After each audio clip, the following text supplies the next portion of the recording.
কার থেকে টাকা ধার নিলেন ভাই? আশা ফাউন্ডেশন থেকে নাকি? না না ভাই, ওরা তো সুদের উপর টাকা দেয়। আমি সুদের উপর টাকা নেব না।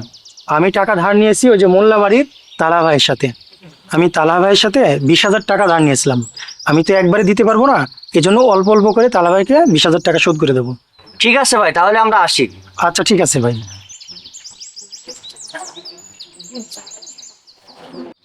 আচ্ছা ভাই, উনি কে? খালাতো ভাই, উনি আমাদের এলাকার সব থেকে ভালো মানুষ এবং নামাজি কালামি পরহেজগার, তার সাথে সৎ ব্যক্তিও।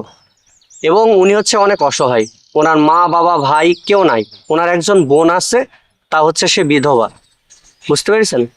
চলেন।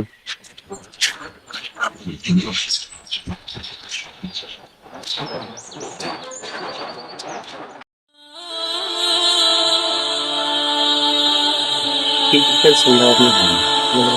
ভাই ভাই পয়সা দাদা তো আর নাই, পয়সা দাদা তো মারা গেছে। ইন্না লিল্লাহি। কখন? জানি না তো। চল।